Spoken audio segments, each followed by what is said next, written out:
Returning to Pleasantville for vacation was like a breath of fresh air after the hectic pace of college. Working the cash register at my friend Emily's cafe in the heart of the city was a relaxing and social experience for me. Interacting face-to-face with customers every day and engaging in a conversation as light as helium soothed my tired soul. Morning walks were an important part of my daily routine. During my morning walk, I noticed a man sitting in a pickup truck watching me. At first, I did not perceive this as a threat, but repeated encounters began to make me uneasy. I began to see this van often around Emily's cafe and on the routes I walked. When I brought this up with Emily, she said it could be a coincidence and that I shouldn't worry.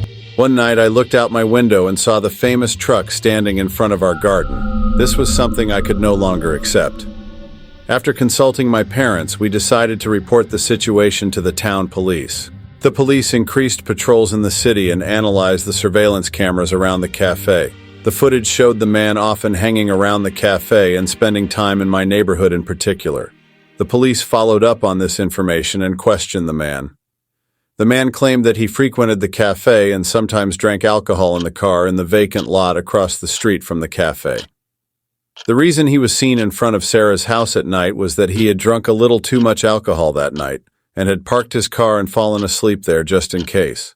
These explanations seemed plausible to the police at the time, and no charges were brought against the man.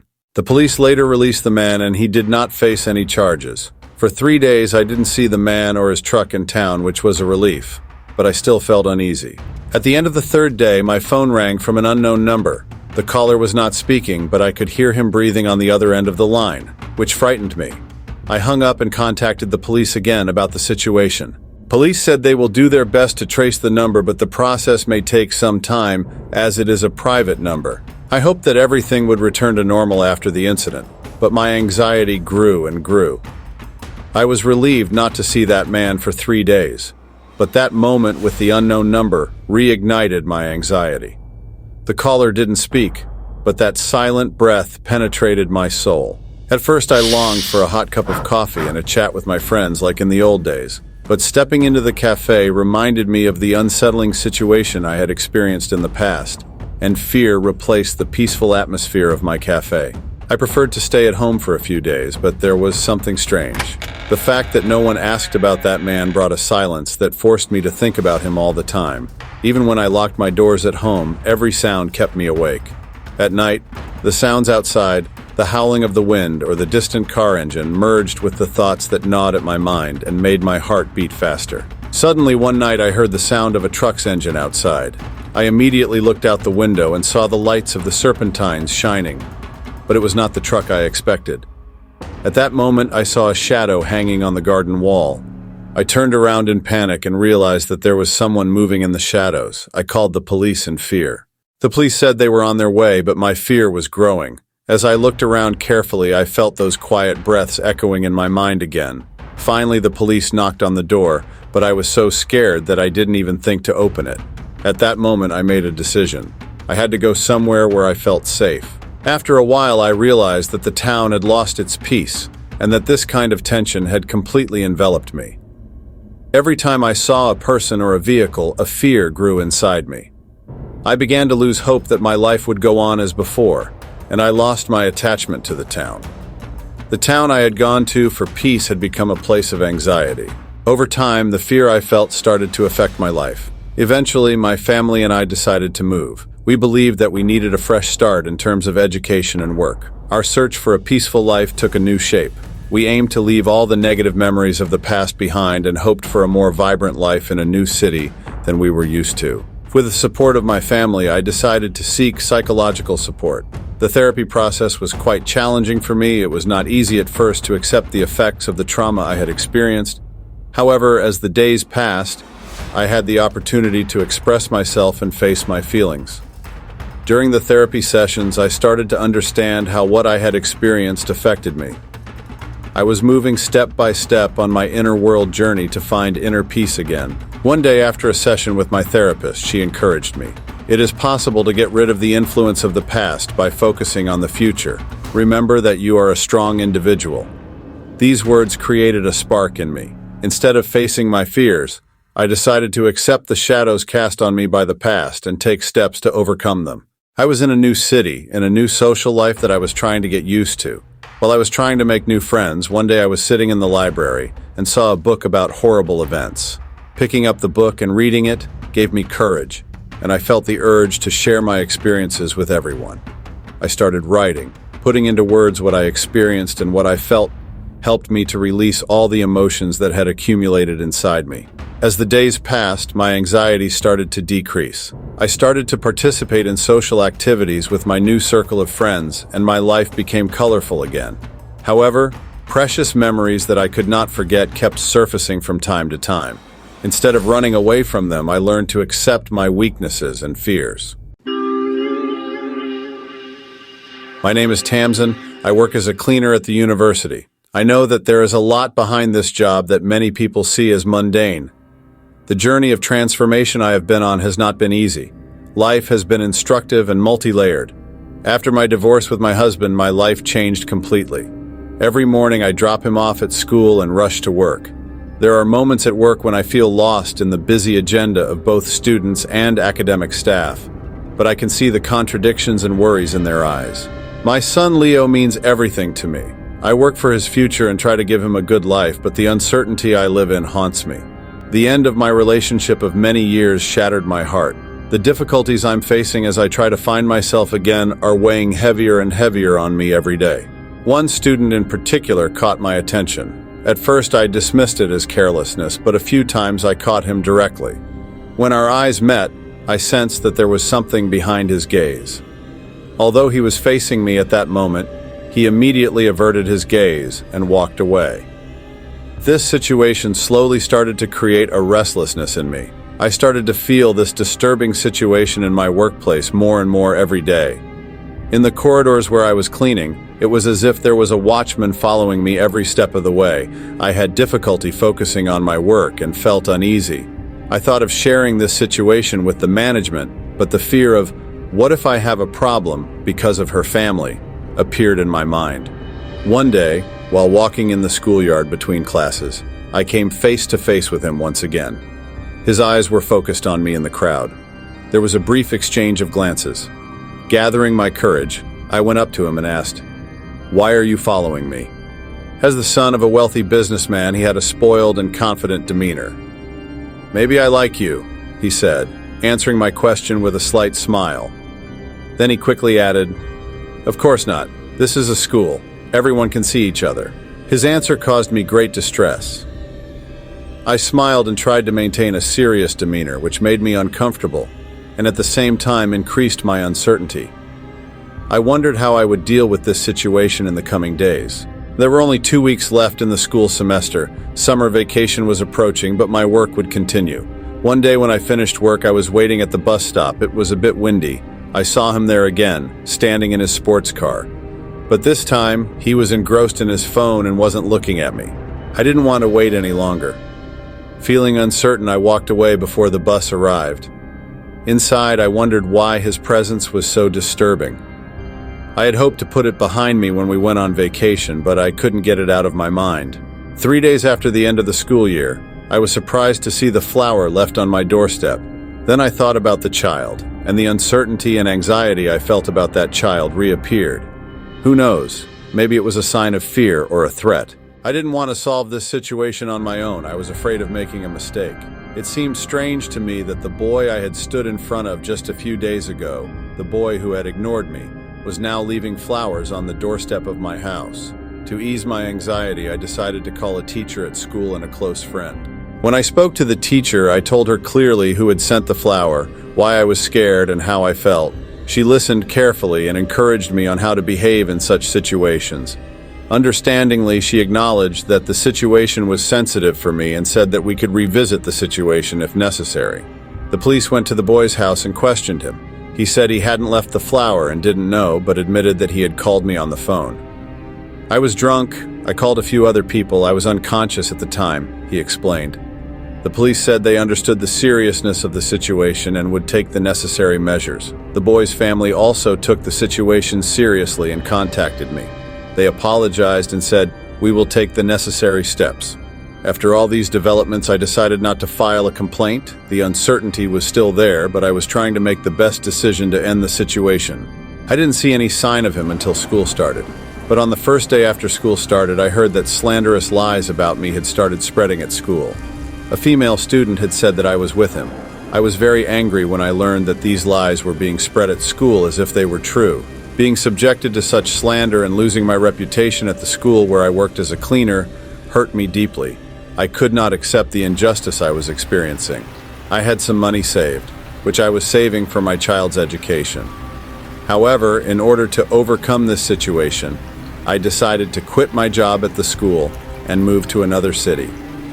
This change disrupted my child's routine and had a negative impact on his psychological health. It was really challenging to see how it affected not only my life, but also the life of my child. A slander can not only darken a person's life, but also the lives of their loved ones. Hi everyone, I'm Maya. I live a solitary life in New York City, busy with creative projects that bring color to my life, but personal relationship issues are wearing me down. When I met David, I thought everything would change, but the things that changed our relationship went in a direction I never expected. One evening I was scrolling through Instagram and a video I discovered caught my attention. David looked very talented playing the piano. Since I love music, I immediately checked his profile and found out that he worked at a bank. I decided to be brave and send him a message and said, "Hi, you play the piano really well. Your video was very impressive." Within a short time, David responded. He told me that music is a big passion for him, and we got to know each other better by chatting on Instagram for a few days. David talked about the challenge of working in a bank and being interested in music at the same time. He mentioned that he plays guitar as well as piano. We finally decided to meet at David's house that weekend. Besides the joy of sharing music, I was a little excited and a little embarrassed at the thought of spending time together in his home. I hesitated at first, but I couldn't refuse David's sincere invitation. When I arrived at his home, I was greeted by a warm and inviting atmosphere. David was displaying his piano and other instruments in his home. He immediately sat down and started playing a special piece for me. The magic of the music made me forget my nervousness, and all my hesitations disappeared with the warmth of his invitation. After listening to the music, our conversation turned into a pleasant one. David's passionate expressions and sincere smile touched me deeply.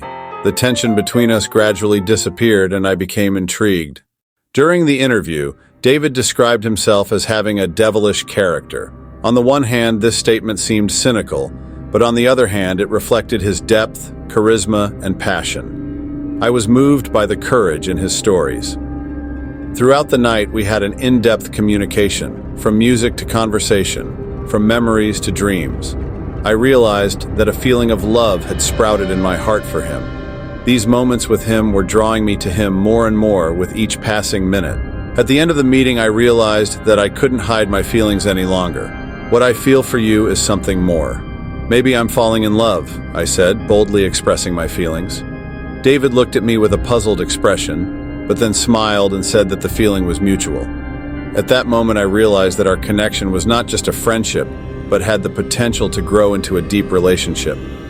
Slowly, with these new feelings, I began to feel the excitement of opening a new chapter in my life. After the first meeting, David and I made wonderful memories for 2 weeks. Every day we planned different activities. Sometimes we discovered new tastes in different cafes and restaurants. Sometimes we had fun making music together. Every moment I spent with him made us feel a deeper connection. One evening, we decided to attend a concert event in the city. David loved concert experiences as much as he loved music. The atmosphere at the concert created unforgettable moments for us. The devotion and happiness I felt singing with David warmed my heart in an instant. These moments strengthened the emotional bond between us even more. One night, David invited me to his home.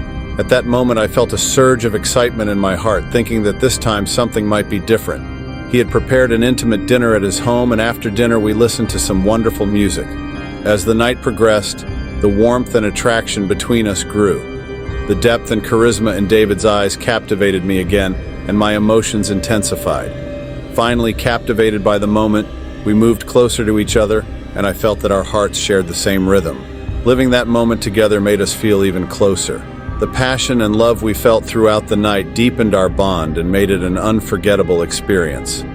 That night, we were together not only physically but also emotionally. 2 days later, I decided to surprise him by going to his house in the evening with whiskey. When I came to the door, I saw David hugging a woman, and something inside me froze with a shudder. When we were together, I thought there was a different kind of passion and connection between us, but this sight made me question everything. I approached them and asked who it was. "He's my friend," David said nonchalantly. I said, "Okay, give me your phone." And at first, he didn't want to give it to me, but I was determined. I took it from him by force. When I looked at WhatsApp, the messages were full of women's names and conversations about sexuality. David had an addiction to the women in his life, and I was one of them. In that moment, I saw the reality of the relationship I had imagined and felt my confidence shaken as a deep disappointment gnawed at me. I felt the disappointment blow like a cold wind through my heart as I thought about how fake David's feelings for me were. At that moment, I was overwhelmed by the situation. The lies David had told me and the revelation of his true colors had shattered all my emotions. I took one last look at the phone and threw it hard. "Don't call me again, it's over." At that moment, I was numb. Maybe I was trying to protect myself. David wanted to follow me, but I wouldn't let him. As I walked home, the pain and disappointment merged with a deep sense of emptiness. I was home alone and tears began to fall from my eyes. Seeing David calling and texting all the time made me question myself many times. I also had to close my social media accounts. Eventually, I blocked him everywhere, but that didn't mean he would give up. When I didn't answer, I saw David at the door. He wanted to come in, but I refused him. I had tears in my eyes, but I stayed determined and stopped him. David wouldn't leave and got angry and threatened me. "You can't leave me like this. You'll ruin everything," he shouted. This time I was becoming aware of a frightening change that I could feel behind him. David's voice was no longer reserved, but full of violence and anger. I realized that something was broken inside him and that he was now trying to psychologically manipulate me. David's shouting and our loud arguments attracted the attention of everyone in the neighborhood. I felt humiliated, and it was wearing me down even more. Fortunately, after a while, David left. I tried to sleep after my solitude at home, but the weight of the night was still on me. In the morning when I left the house to go to work, I suddenly ran into David. He must have seen the fear on my face because he appeared out of nowhere. I approached him slowly, but he was very threatening and tried to force me into his car. My heart was racing and the panic was at its peak. I started screaming, "Let me go!" I tried to defend myself. Passers-by noticed the situation. Thanks to their intervention, I managed to escape from David's grasp. The fact that a few people gathered around me and tried to protect me showed how serious the situation was. With their help, I managed to escape from David's hands. I immediately called the police, my voice shaking as I tried to explain what had happened and David's threatening behavior. After receiving the necessary information, the police advised me to return home and stay safe until my safety was assured. After the police intervention, I did not see David for a week, but my fear increased again when he appeared outside my house that evening. David had drunk too much and was having difficulty standing. I felt so helpless when he shouted, "Take my hand!" A neighbor who noticed the situation came to my aid and tried to hold David, but at that moment David pulled a knife from his waist and swung it in my face, causing me to feel a deep pain in my face. Other neighbors arrived on the scene and tried to restrain David. David could not resist any longer, and my neighbors subdued him. 2 years have passed, but David's threat and the events of that night haunt me as if I relive them every day. The fear and anxiety of his presence in every moment of my daily life continued to be a psychologically devastating experience. The dark memories I left behind seemed to stay with me for a long time. Although time passed, healing and letting go of these bad memories would be a long journey. Thanks for watching. Don't forget to subscribe and like.